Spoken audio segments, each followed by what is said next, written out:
Good evening and welcome to the town hall meeting to discuss the referendum. This is actually our last one before the vote on Tuesday. Between board meetings, PTO meetings, and a couple of town hall meetings, this is, I think, the 8th time that we are presenting. We have Solutions Architect here with us tonight again. They're going to go through the presentation. If you have questions, whether you're live or you are virtual, we do have a bunch of people online. Please, you could type it into the question box or just wait to the end. You can raise your hand and ask a question, but we're going to begin right now with our presentation. We're not on that screen.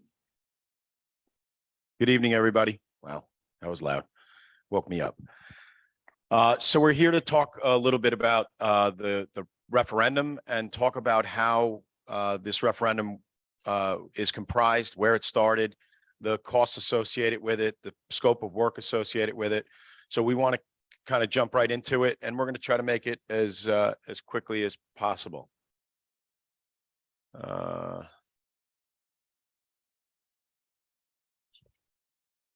don't know why it was just changing. Yeah, just hit it. So, excuse me, technical difficulties. It was just working.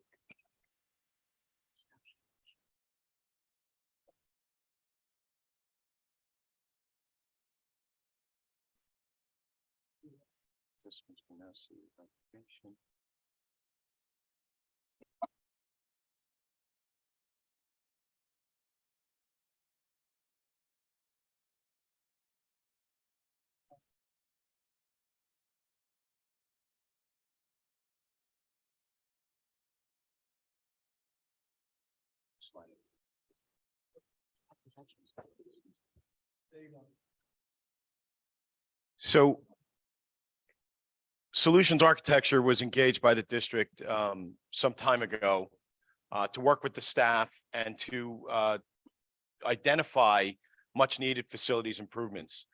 We wanted to prioritize them and come to a listing of projects that would improve the existing facilities infrastructure and ensure safe and functional schools.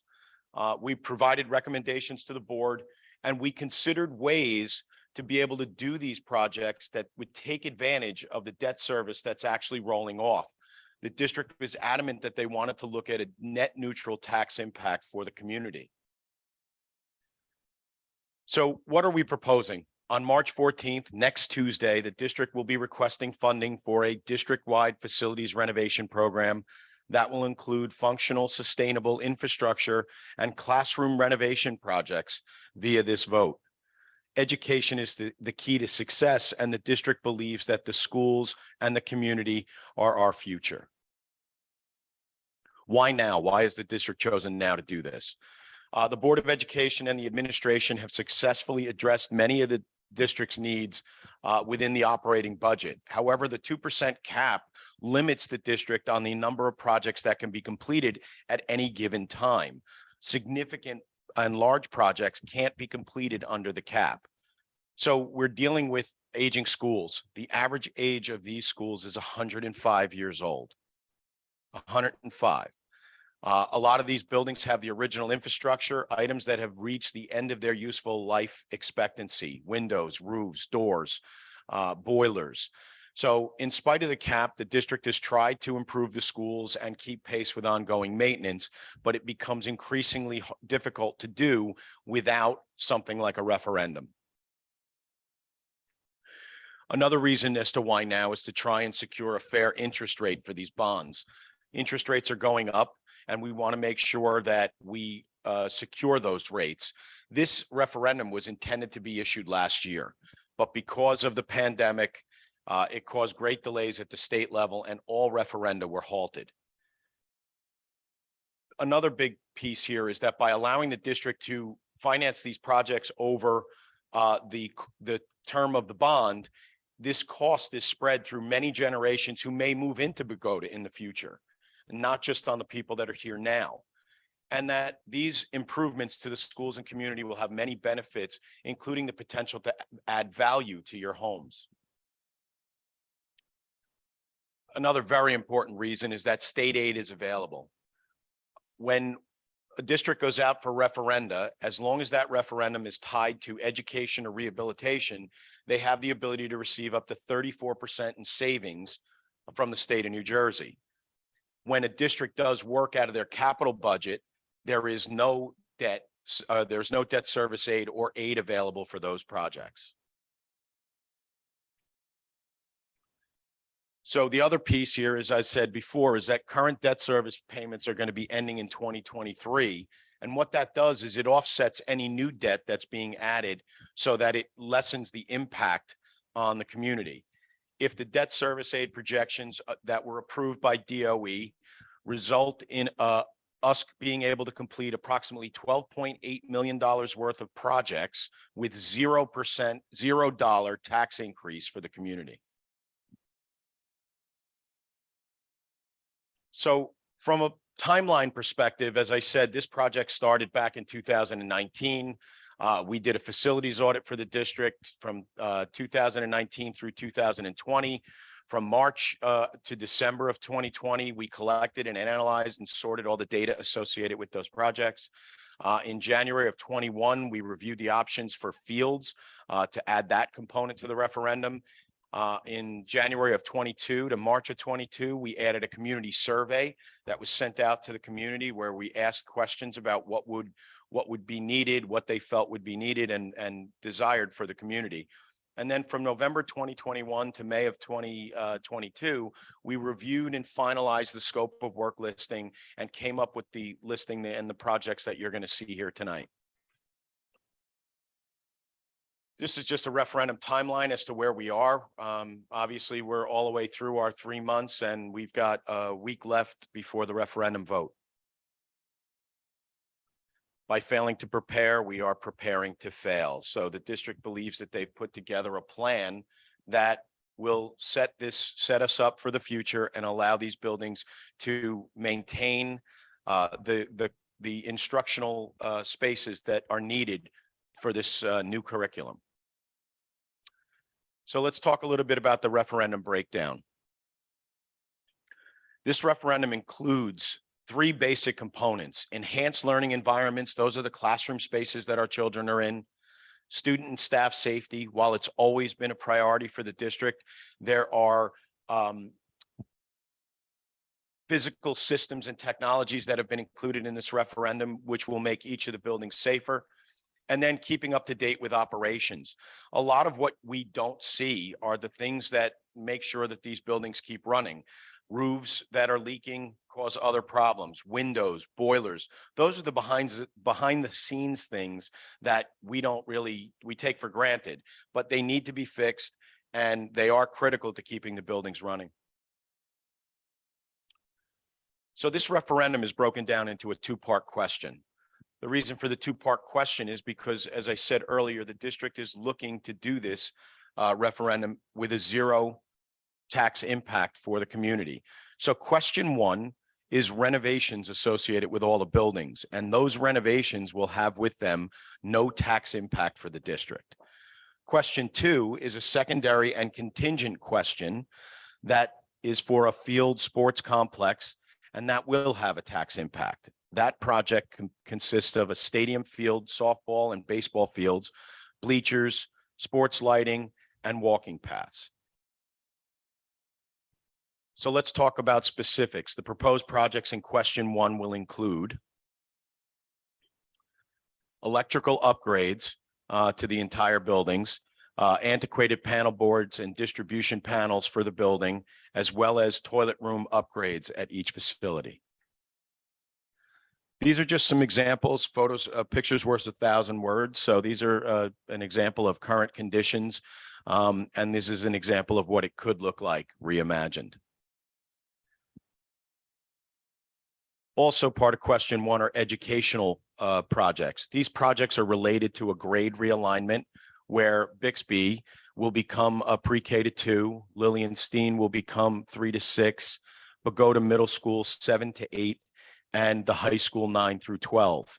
And in these projects will include an art room renovation at all schools, pre-K and kindergarten toilet room renovations at Bixby, and gymnasium renovations at Bixby.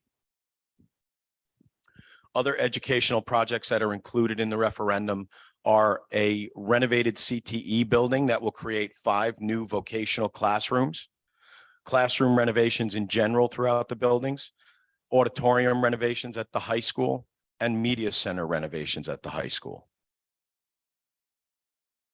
So we're going to give you an idea of what some of these rooms could look like. In the state of New Jersey, we don't actually design the projects prior to the passage of a referendum. The reason for that is because we wouldn't spend design and engineering fees on something that could fail. So once the referendum passes, we would enter into discussions with the district to develop the plans and determine what these spaces will actually look like, what they will need, what they will require. But in these images, you'll see what a STEM or career technical lab or science lab could look like. These are just other examples of what these spaces could look like. It could have auto shop, it could have culinary. So these programs could be instituted at the CTE building. Again, another example of wood shop or STEM, and an example of what it could look like. The existing auditorium is old, it's outdated. The seating is, in many cases broken. The lighting is dim. So there's a definite need to upgrade this auditorium.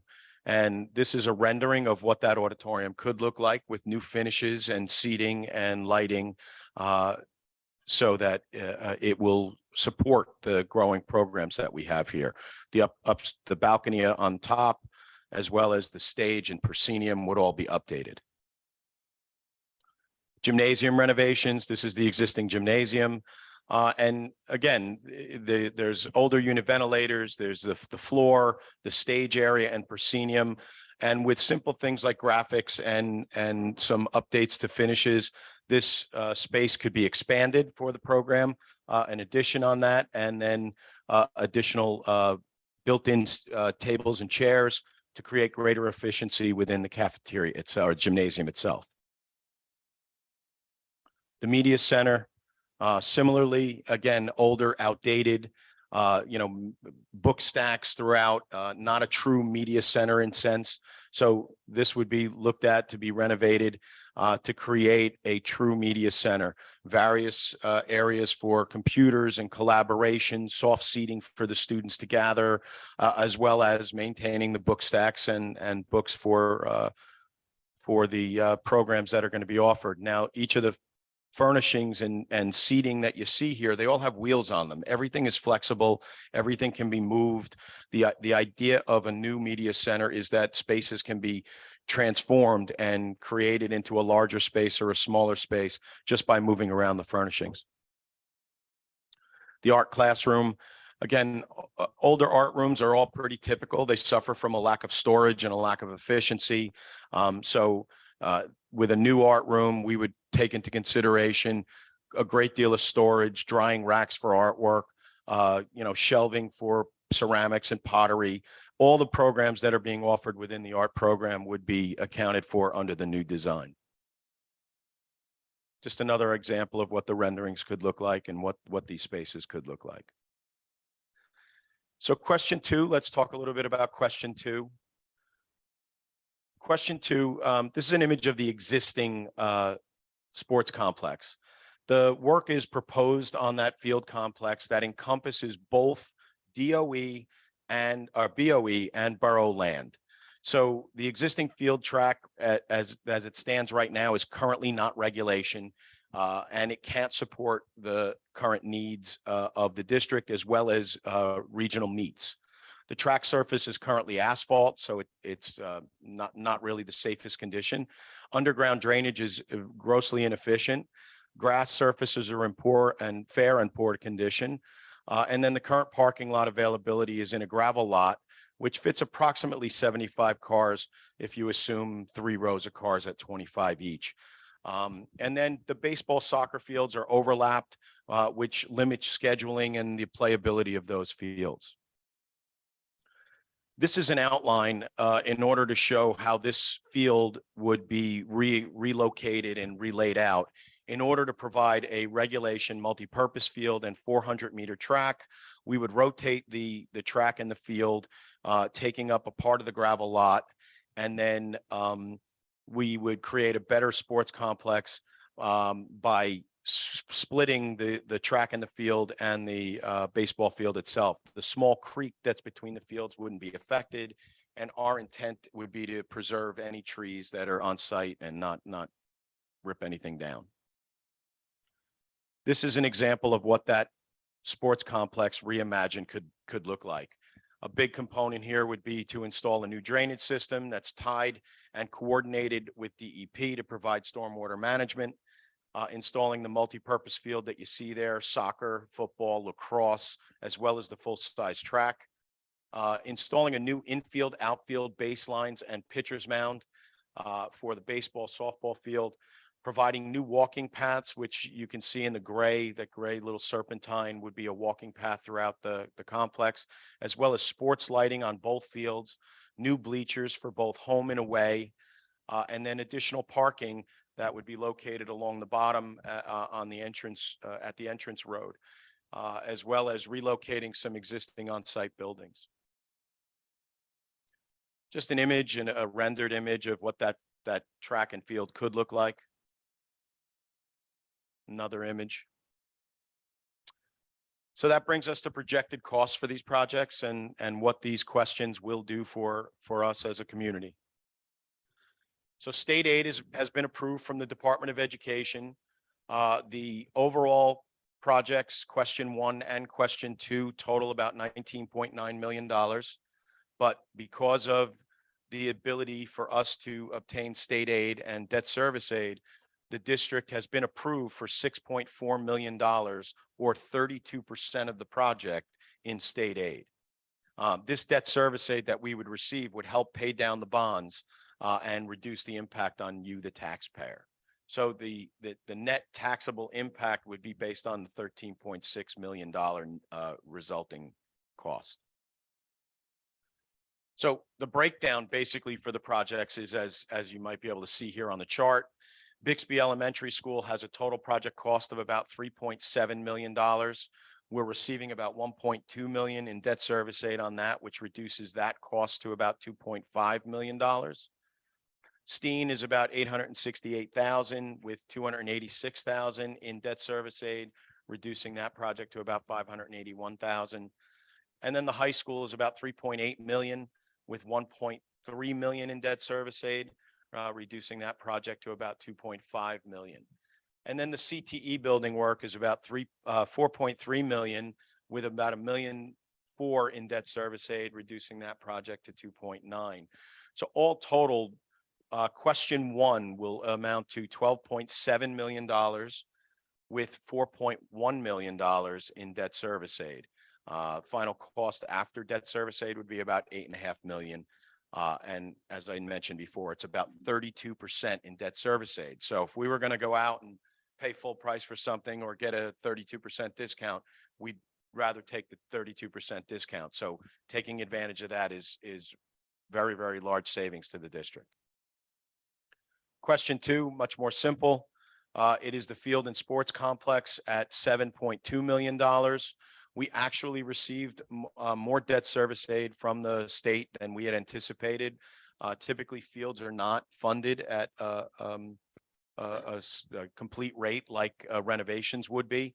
But because of the significant amount of drainage work that's needed here, drainage is fundable, and we're receiving about $2.2 million in state aid, reducing this project to about $5 million, or receiving 30%, 30.24% in debt service aid. So as I mentioned before, the total referendum is about $19.9 million with $6.3 million in debt service aid, or an overall $13.6 million net project cost, or the district would be receiving 32% in debt service aid. So what does that mean to you? What does that mean specifically to you, the taxpayer? As I mentioned earlier, the district was adamant about that this referendum have a net neutral tax impact to the community. So question one would provide all of the capital and educational projects that you saw, the classroom renovations, the media center, the auditorium, and all of those infrastructure projects. That would be the $12.7 million. And on the average assessed home or any assessed value for the home, the tax increase would be 0. These calculations are based upon a 4.4% interest rate over 25 years. Question two was originally calculated, and with the debt service aid, I mentioned we had gotten more. It was originally a one-time tax increase of $260, but after we got our funding from the state and we received more, that tax increase dropped to about $184.89. Now that tax impact is based upon a home assessed at $263,891. On the district's website is a calculator, is a tax impact calculator, whereby you can enter your home's assessed value and it will tell you what your projected tax impact is. So it's not just based on the average assessed that you see here. If your house is assessed lower or higher, it will give you an idea of what that assessment would be for question number two. Now, I will point out that question number one and question number two are independent of one another, but contingent upon one another. So you couldn't go out and vote for question two unless question one passed. The only way question two passes is if question one passes. This is an example of the tax impact calculator. So there's the what it looks like. You would enter your home's assessed value on the left. Question one, no matter what your assessed value is, will have a $0 tax increase. Question two will fluctuate or change to, based on the average assessed home, it's $184.80 a month, a year, or $15.41 a month.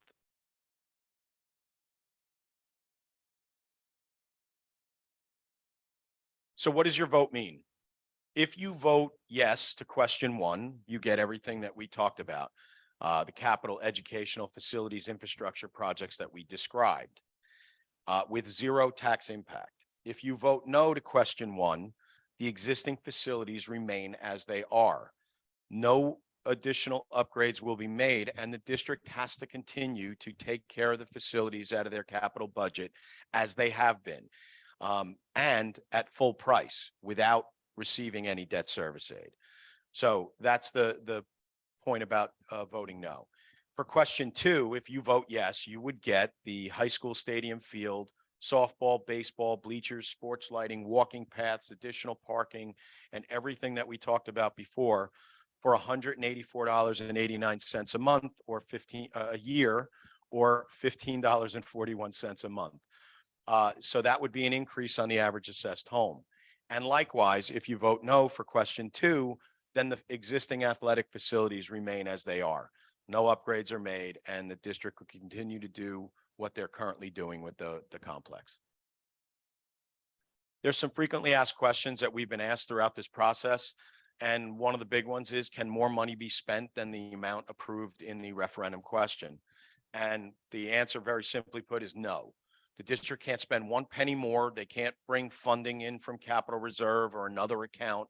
They have to include only the monies that were approved by the voters. Now, as such, we have prepared our budgets to have contingencies and multipliers that will take us over the course of a couple of years of running these projects.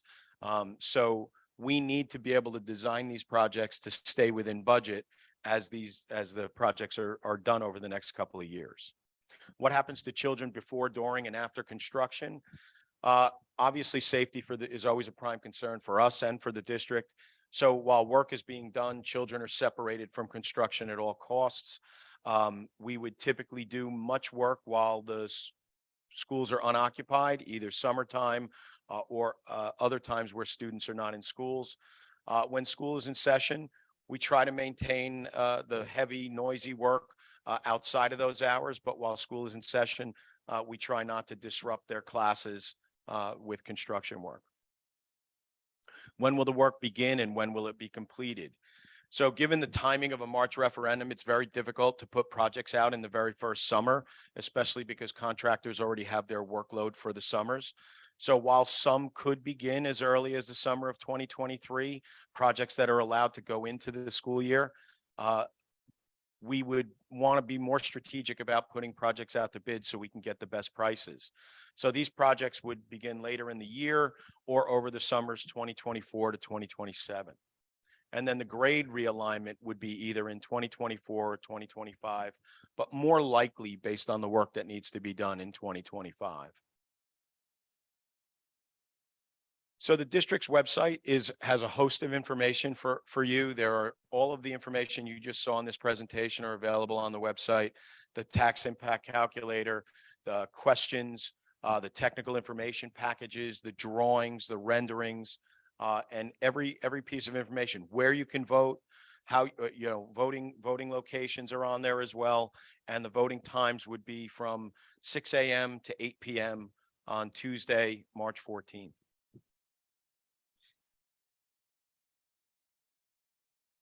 Any questions? Yes. What? Oh, absolutely.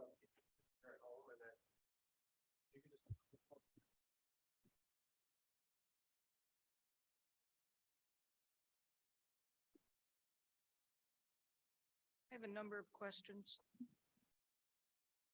The prime rate has been going up dramatically, and this assumes a 4% interest rate for the part 1 and 3.75 for part 2. What is the impact of the fact that we're in a different market right now? How will that affect this project? So the district has a finance team that has put together these interest rates and still believes that the 4% interest rate is a viable rate at this particular time. We originally had started higher, but rates have come down somewhat. And they believe that bonds will still be able to be sold at because of the bond rating and the timing, that the bonds will be able to be sold at that 4% rate or lower. Bonds that were sold last week for a project were sold at 3.75. So let's assume that because Chairman Powell just tanked the market again today, let's assume that we're not that lucky. How does that affect the project?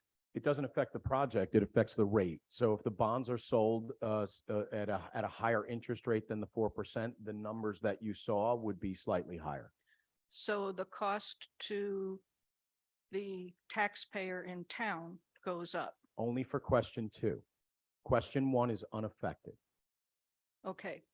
Question 1, I saw this, and to me, it only told a piece of the story by saying that there is no cost. Correct. There is a cost. How much will our taxes go down if we say no to number 1? It's a good question. I think that was figured out for a one-time. You would get $184 back for the average assessed home. A little less. Or you would have the exact number, but it would be a one-time kickback. Let me check the file on my computer. I don't want to say something to you, but it is less than 184. But I'll tell you before we done today. So I'm confused. If this is piggybacking on the end of an existing tax or bond that is going to expire, then it won't be a one-time reduction. It will be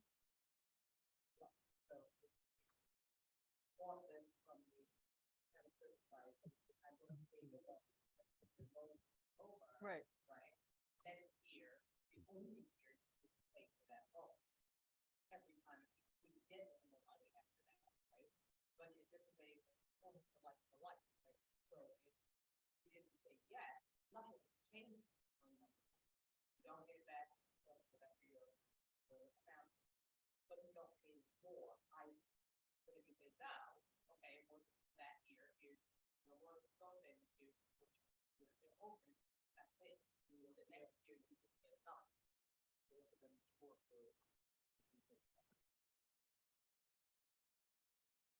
So think the easier way to explain this, like, so right now, we are paying off the steam referendum, Yes, right?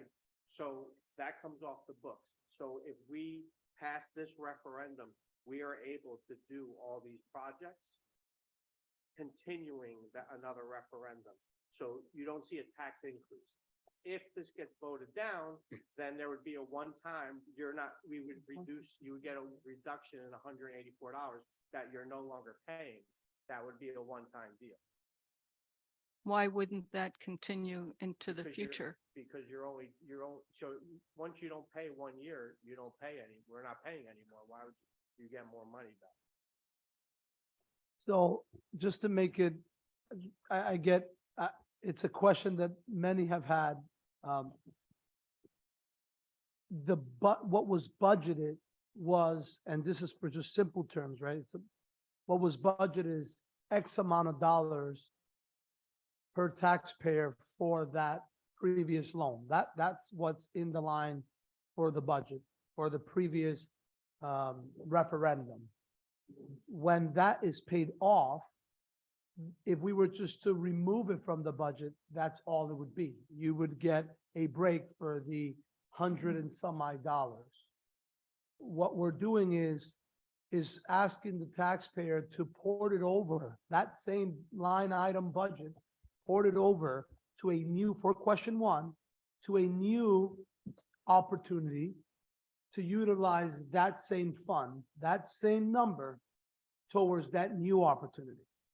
Question two has come up because when you take opportunity number one and some of opportunity number two and putting it together, which is what our architects reference to with state aid, it helps the overall number.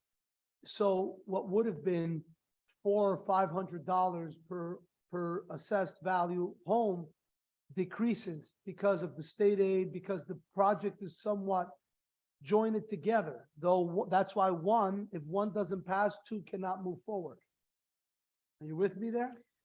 I understand the last part of it. I'm still wondering how I'm going to go back up $184 or whatever number you've come up with. I doubt that there are houses in Bogota that are assessed at less than 263,000.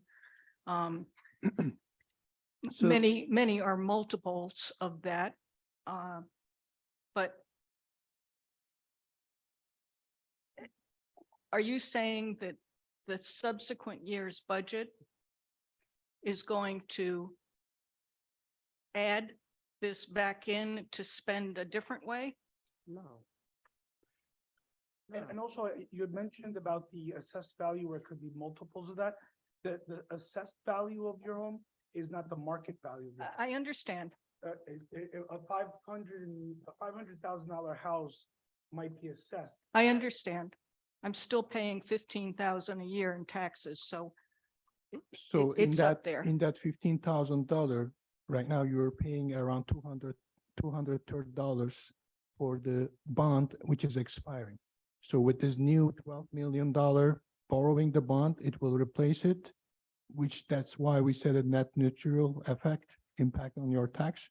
But if it's expired, no bond or no borrowing, it will be just $230 less in your annual tax. that you've answered my question. Thank you. And just to reference the assessed value, there's a link on our website. You'd That be- I can look it up. You'd be very surprised.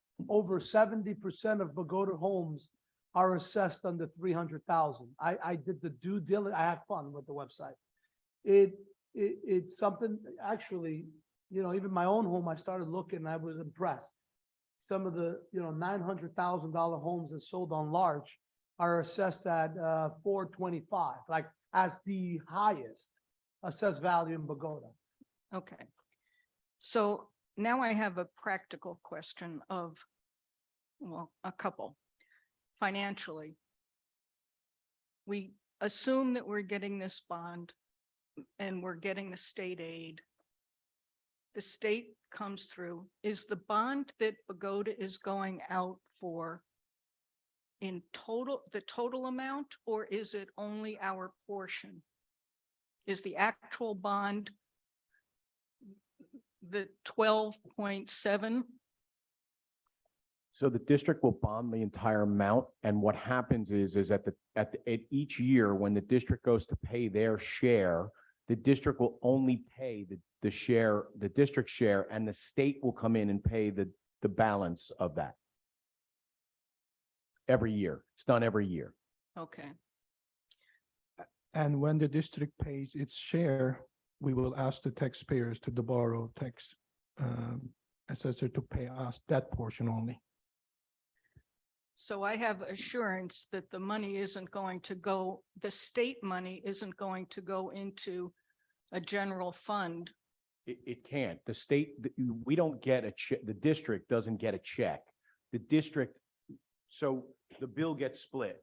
The district gets 60% and the state gets the 31%. So the state will pay that directly. The district doesn't get a check from the state. Okay. Okay, now moving away from the money part, I have a question about the factors that went into determining that the schools would be set up grade specific. What was the push to do that? So educationally, to have your grade level bands together is the best thing that we can do. Since I've been in Bogota since 2009, we've had the 7th and 8th grade in the high school. We want to try to get away from that. So when St. Joe's opened up, that gave us that opportunity. It also allows us that we have certain grade levels in Bixby and Steen that there's that the numbers are not even. So like in Bixby, there might be 52 kids, but in Steen, there's only 40. This allows us to have a more even grade levels and maybe eliminate a classroom or two because we are running out of space. So that would help with that. But from an educationally sound standpoint, to have K2 kids in one building, and then your 3-6 and your 7-8, and then your high school is just, it's just better overall for the education with the teachers working together. You know, our teachers in 4th grade in STEAM do a very good job. Our Bixby teachers in 4th grade, but they're not talking to each other like they can be. When they're all together, it makes it a lot easier. Oh, I want to just add one more thing. Also, as far as the kids, there's, I've lived in Bogota my whole life. There's a big division between one half of the town and the other half of the town, between Bixby and Steen. A lot of kids actually get into arguments and fights because of it, where this would kind of eliminate that. Okay, my concern about it, it's great, but, and I went to school here when there were 3 elementary schools. My concern is what happens to the kindergartner who lives on Lynn Court, who now has to find their way all the way to Bixby School? And what kind of burden does that put on that family and the family where they have kids in each of the schools? How do they get them to the schools and back? I don't want to find in 2026 that I'm being told that we need buses to move the kids around town. Yeah, and that's absolutely true. Just referencing to your very, very beginning statement, you said crime has increased. And then something of that sort, and then it kind of went into segue. That's what I understood, and I could be wrong, but when we bring up a concern, and it's a valid concern, are we overpaying for something? Are we going to add finances to the bottom line of our current state? Bogota is a very small town in comparison to many towns. We have 2 elementary schools. It's kind of something I think that we've paid or overpaid for.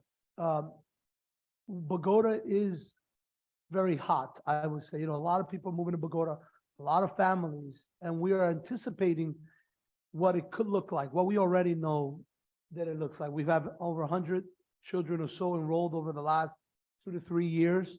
Families, homes are turning over, which is hence why most people think the assessed value, because people are paying top dollars for Bogota's location and proximity. And as we've studied the numbers, it's clear, and there's more buildings going up in Bogota, that classrooms will become overcrowded. With that being said, classrooms are already, for, I would say, and maybe at state levels, I understand they're not overcrowded, like 30 is the number. But there are some classrooms that are 28. So when you look at the size of Bogota, the reason people move to Bogota, the reason all of us stay to Bogota, that is a high number. So that's being anticipated because it's already in place. And due to those issues, we currently have families that are going from the Steen side of Bogota over to Bixby in this current environment. People who don't have the children don't know it, but our superintendent can attest to that. Because the classroom sizes, as it all moves up and, and scales out, we're sending families across. That's always happened. Yeah. It's happened since the beginning, where you have to change the border of which school you go to because there's overcrowding in that Mhm. particular grade. I will say this though, and we have 2 school buses. That is something, again, we're a mile long, right? We're a mile wide town. So the understanding is there, but I am sending kids from Bixby to Steen now in kindergarten because once that hits 50, I have 3 sections in Steen. So that's happening already, unfortunately. But we can talk about what our own buses that we have now with our own employees without adding anything to our budget about can we do a pickup if we had to. We can have those conversations if need be. But when I have to move people around now, I don't get a lot of pushback on it because unfortunately, that's what it is. Okay. Thank you for answering my questions. Good evening. It's a lovely facility. I haven't been here before. I'm incredibly happy to walk through its warmth and loveliness. I got this pretty little flyer in the mail. It's like a pretty little display, and it's very deceiving.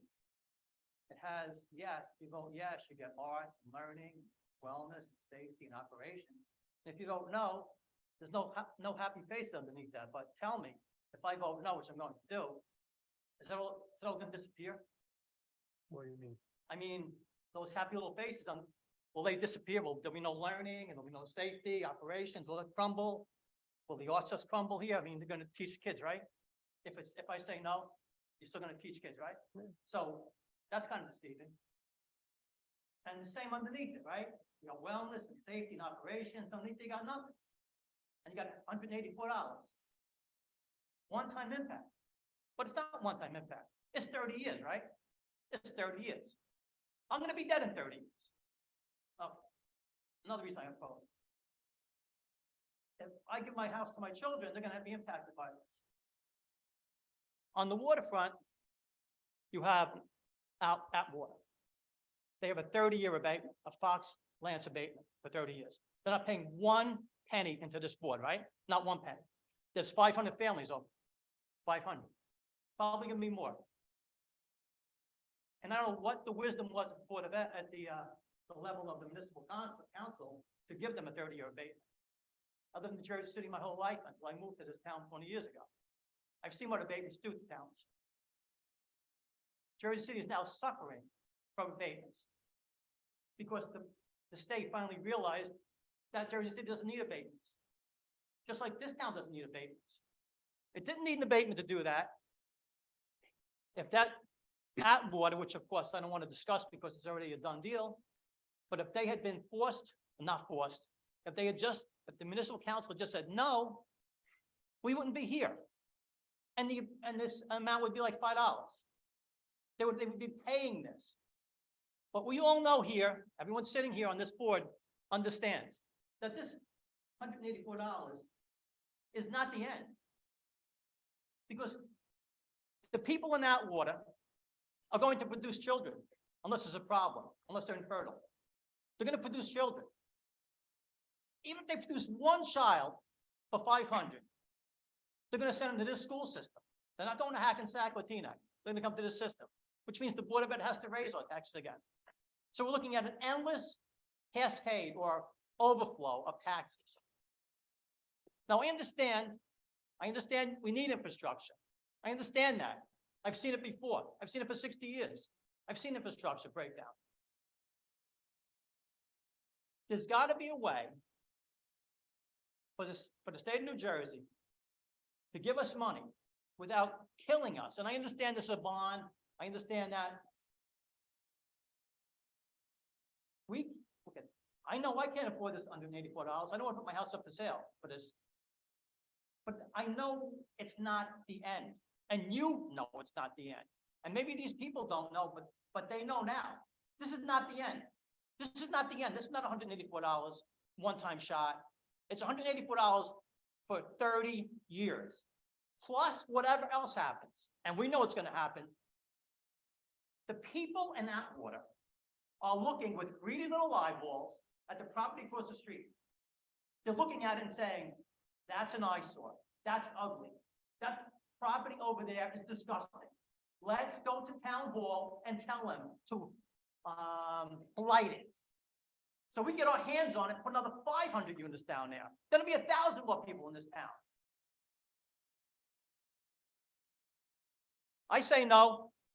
I know it's pretty. I know it's glossy. I've seen glossy before. I've seen pretty flyers come out, and it's always pie in the sky garbage.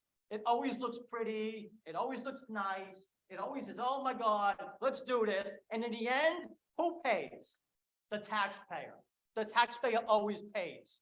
You know it, and I know it. And you can sit there all day long and say, it's never going to go $184 above. And you know it's not true. And you know it's not true. Because someone at the state level is going to say, oh, you know what should be here? Windmills, wind turbines, solar panels, because it's green. And they're going to come in and say, your toilets are not up to par. Or the fire department is going to change at the state level and say, you need extra water dispersal if God forbid there's a fire. Or you need extra police officers in your facility. And you know you got to pay for them, and I know you got to pay for them. So don't deceive us with this. Vote no. Just to respond to that, $184 for the average assessed home cannot go up. We are paying that off right now every year. That's why that is how it is. Obviously, this is the way our system is set up with taxpayers paying for public education. This is the formula.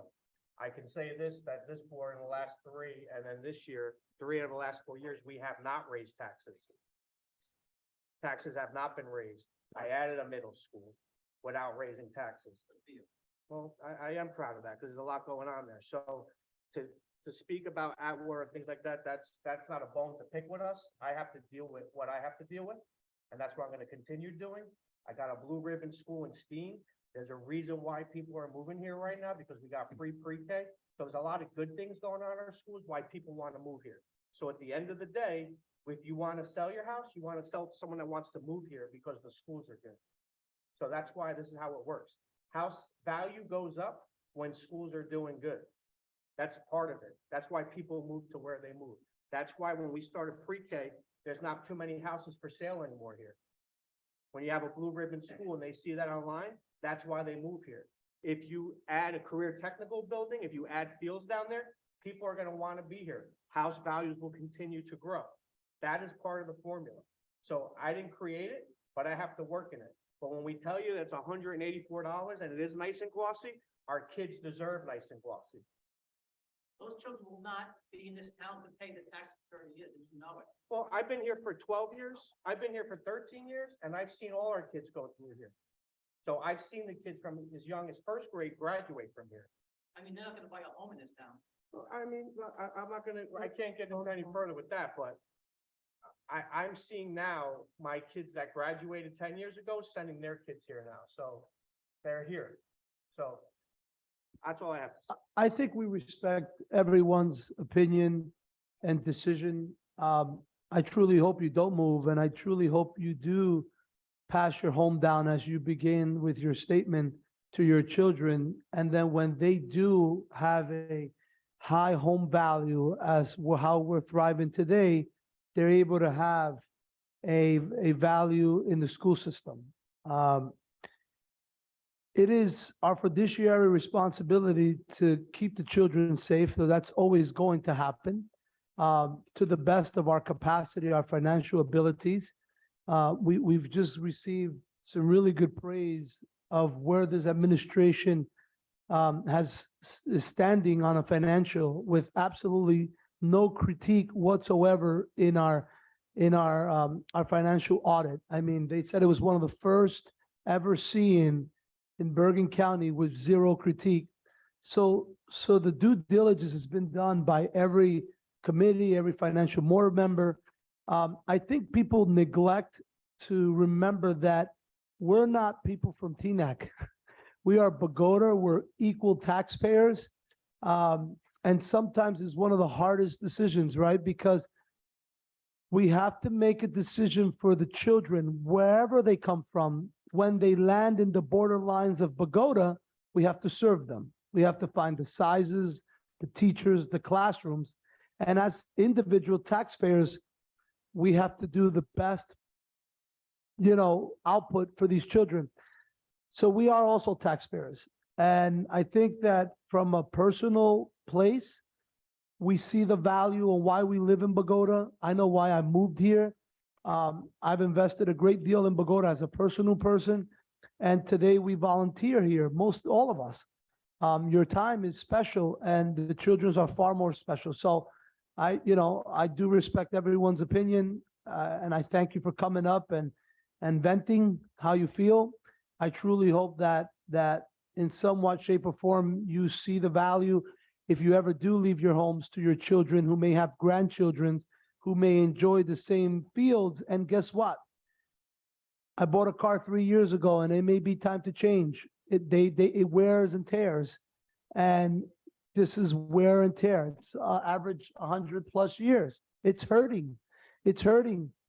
I just had the luxury to speak to a state senator in person about an hour ago, George Sarlos, who said, I heard you guys are having a referendum. Good luck. I played in Bogota over 20 years ago. And what a mess. I can't believe you still have that. Very few towns will still have that. This is a financial chairman for the state, mayor, a senator, and not even close. We're talking about Woodbridge, and he knows how Bogota looks. Everyone says that about us. All I'm asking, I know it's for some it's a big ask, for some it's not. Where's our sense of pride? We've paid into it. You've paid into this, and we hope that the future continues to build upon that love you once had. I also wanted to add, so I've been a resident in Bogota my whole life. I do plan on sending my kids here. And since I've lived here for 30+ years, the fields, the schools, everything has been the same. It's well overdue for an upgrade, improvement. And as a real estate agent who does a lot of business here in town, the town is very outdated. It's like an outdated house. The fields are outdated, the schools are outdated, and with now having STEAM school as a blue ribbon school, I've seen the demand for people wanting to come here because of the schools and because of the pre-K, which has allowed the property values to go up.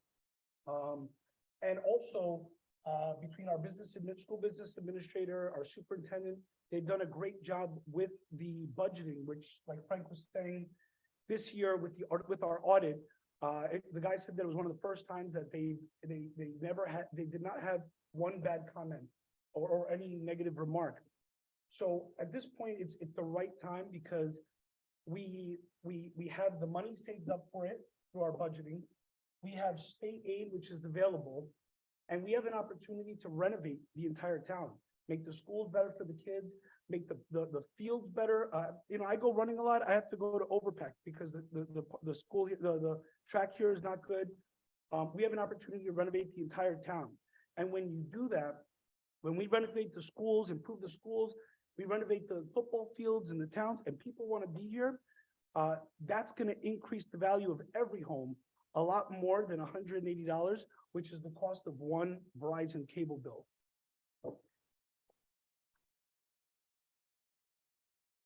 I got some questions live. I just want to read. First question is, why can't we just use state aid to make the most important improvements? So taxpayers do not have to have a tax increase. The state aid only comes if we use money as well, correct? Like they will only give us the state aid for the referendum projects. Is the tax increase each year? It is, so whatever your assessed value is, if it's 263 and it's $184, that's $184 per year that you will have to pay, which comes out to about, $4,000. Will this include renovations at Trinity School? No. Trinity School is a private provider. We do have preschool classes in there. We do send money over there to make improvements, but the referendum will not include that. Would residents be permitted to use these facilities? Absolutely. That is the number one factor that we're talking about, especially fields, our rec program. We're looking to put a nature trail down there. We're looking to put a track that will be open to the public during the day. Our students will not be there. We talked to our senior citizens about using it during the day to walk around the track. We could put nature stuff down there because we have the bald eagle. There's a lot of different things that we could do down there. But these are all projects that we're looking to do for the community, right? We talk about the library, we talk about the media center, we talk about the auditorium. These are all big places where community can gather. That's what's important to us. What happens if you vote yes and no for two? They're both separate votes. Both need one more vote, then one more yes than no. So if yes passes and no fails, yes still goes on. Number one. Go. So with the questions, the questions are separate but contingent. So yes, question one is exclusive. This is not an all or nothing, and the district did this so that there would be the ability to get the capital and the necessary needed projects for infrastructure that need to be done without impacting the taxpayer and without tying it to the field work. If the field work is secondary and is not wanted, someone can choose not to vote yes on question two. But question one, if it went through, that work would still happen. So the questions are separated for that reason. If the fields were put into one, if this were all one question, all or nothing, that would make the decision that much more difficult. So just so that everyone's clear, the state does give aid on a yearly basis to the school system for free and reduced programs. The reason we have a free and or reduced after school program, there's a lot of reasons. There's lunch, there's a lot of learning. So there's always state aid. In this particular project, it's a separate request for state aid. When you look at what is being requested, because I think sometimes, numbers are scary. I want to make it clear. You can't, the Board of Education, the architects, everyone involved cannot spend any more than what's being requested. So that number, with all falling into place, whether it's a 4%, 4.25%, 3.75, within that range, which has also been taken into account for any kind of inflation costs and things of that nature, that $184 will not change for the average assessed home. So in my case, it would probably be, I did the number, it was $192. But for that average assessed home, that's the number.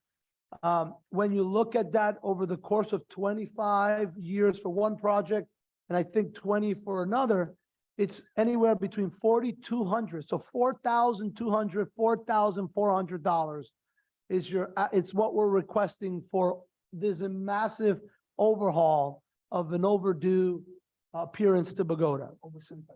Yeah, over 25 years. So people, I want to make it clear, I think people think it's like 184 one year, then an additional 184. So to make it simple, if your taxes were $100 a year, it would be $284 year 2021, 2024, 2025, 2026 under the referendum, right? We have absolute no control of what is going to happen, as the gentleman said, with the borough hall or what they need as a town or what the district comes up later. But we're referring to the referendum cost factor here, just to be clear.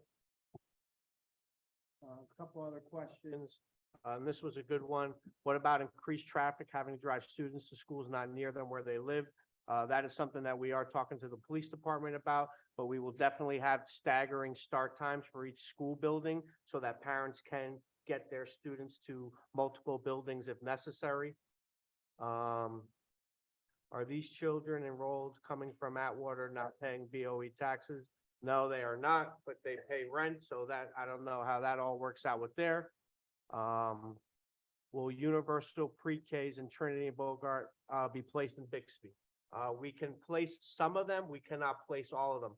Part of the grant makes us work with our private providers in the area. They do not want us putting the private providers out of business. Polling stations are open from 6 a.m. to 8 a.m., 8 p.m., I'm sorry, 6 a.m. to 8 p.m. Parents last time had to validate that they live in Bogota. Last year, we did certain grade levels, and we also have what we call him? A residency check. So all the time, if we think someone doesn't live in Bogota, we have someone do a residency check. We do catch people. Some people do, we do catch people all the time that move and don't tell us that they moved. And that usually comes to our attention. We have someone that we pay that helps check the houses in the morning and after school to see if they're going to and from school. And that's really all the questions that I have on here. Someone says we don't know the true figure of what we need to borrow. I think the architects do a pretty good job of figuring out costs per project with a lot of contingencies built in. When we talk like career technical building, this is including furniture and things like that. So I don't see anyone else. Oh, there was one other question about ADA regulation. Or any projects that we do, we'll have to make sure that they are ADA compliant. And we do know the actual figure that will be bonded for because it's set in stone. At your voting ballot, you'll see the figure. It actually has a lot of legal terminology. It is very clear and cookie cutter. There is absolutely no way to deceive anyone because it's spelled out. It's not us. It has to go down. The parameters have to be set, and that's exactly what you will be voting on, which is why I will reiterate. If we bond, just rounding it off, 19 million, and it's $19,005, well, there's a notebook that we can't purchase because it has to be $19 million. And the only reason I'm reiterating that is because it has been the #1 question. As I said, we're taxpayers, we're residents, so we're neighbors and we see each other, and people say, Frank, and I've heard it from other members, can you spend more than what you're asking for? And the answer to that is absolutely not. So we may be fall short on a chair if inflation just took off, or a bench or something of that sort, and that would be obviously communicated. We cannot by any means spend any more than what was bonded for. And I think we're seeing it right now. We are coming off a steam referendum that was paid for, and your taxes have not increased over the term of the bond, right? Some people move into Pagoda and do not even realizing they are paying for a referendum at steam that happened 25 years ago, 20 years ago. So we see that the process does work because that got all the renovations there, and what the tax impact has been has not changed ever during the term of the bond. There was one other question, and this is a good Irving question. How does the bidding process work, and are companies doing the work all from New Jersey, or are they from out of state? So any project that's done under this referendum has to be done following New Jersey's public bidding laws. It has to be bid, and any project that's awarded gets awarded to the lowest responsible bidder. These bidders have to have paperwork in with the state. They have to be approved by the state, and they have to have the ability to do the amount of work that's being done through their bonding capacity. So any project that we do, as we start to roll these projects out, we will put them out to a field of bidders that typically bid schoolwork. They will be vetted. Their bid price has to be, the accepted bid price is the lowest responsible bid. So we can't take a bid that's higher. We can't take a contractor that's higher. We take the lowest responsible bids for these projects. If a project were to come in higher, there is a secondary opportunity to rebid that project. We don't want to accept projects that are, where the bids are high. So the bidding process will be such that we will do our best to bid at times and during the year where we can obtain the best prices that make sure that we're able to get these projects done.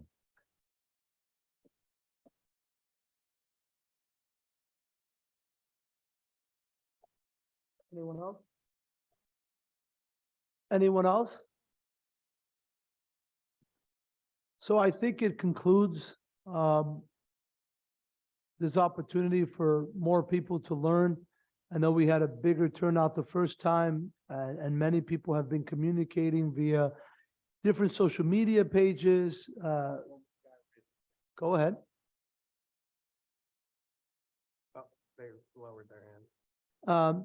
Through, Oh, you raised it. okay. Ortega?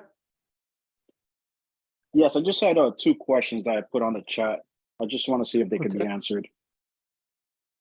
I'm sorry, say it again, please. I submitted two questions on the Zoom chat. Just wanted to see if you could just get a few answers for those questions. I'm sorry, if the cost of the project does surpass the budgeted amount, would there be another vote by the residents? So no, typically there's no way that the district can spend any more money than the projects. And if the projects were to come in over budget, we would go through a process whereby we would have to scale back the projects or work in such a way that the intent of the project would be met, but perhaps a certain component is reduced in order to get the project to come in under budget. As we noted, our budget estimates contain contingencies and multipliers that take into consideration these projects will be going over the next 3 years and the excessive construction costs that we've been seeing these days. They're also considered in these multipliers in our bid package. Does that answer both questions? Yes, actually it does. Thank you. Thank you. I got one more with a hand up.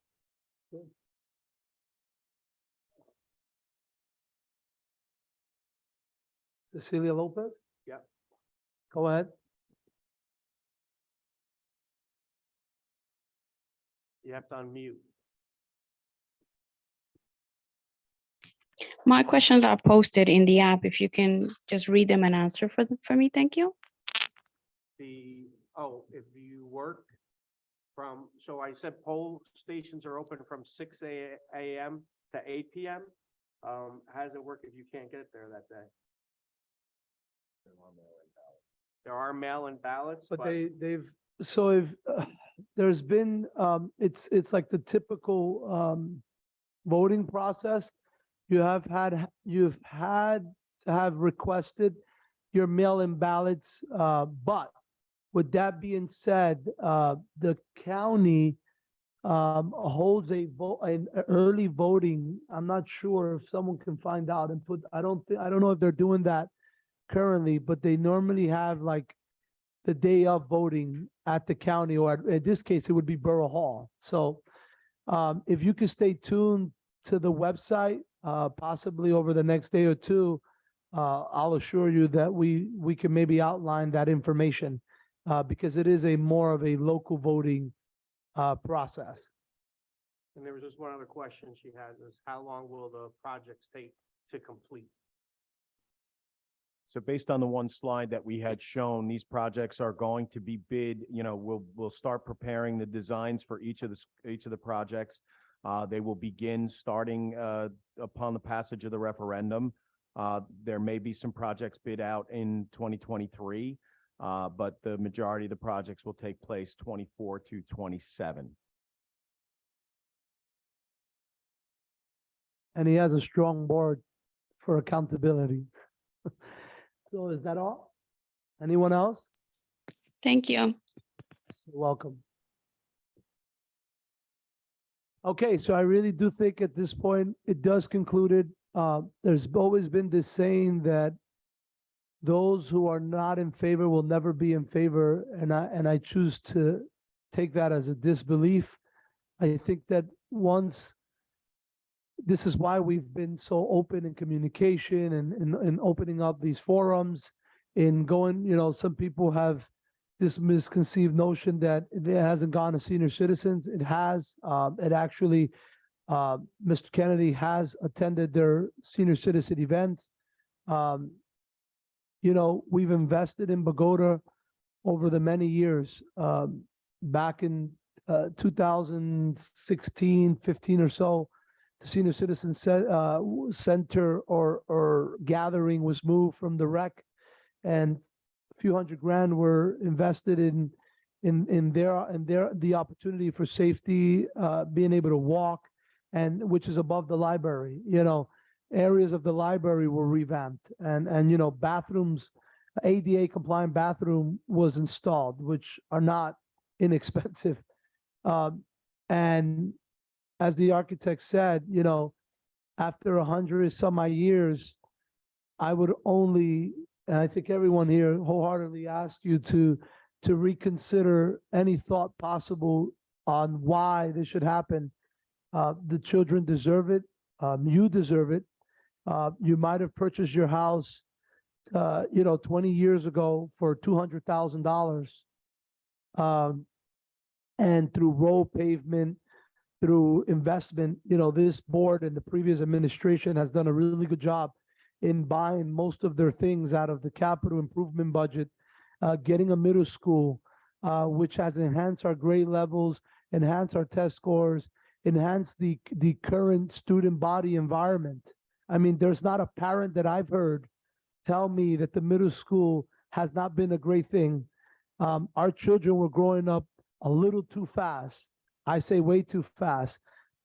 Joining together with high school students, that mission was done at zero financial impact to the taxpayers. So everything has been done. More with less has been done.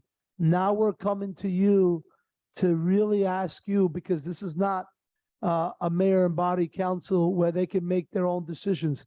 This is a united decision. It's a decision that requires the residents of Bogota to say yes or no.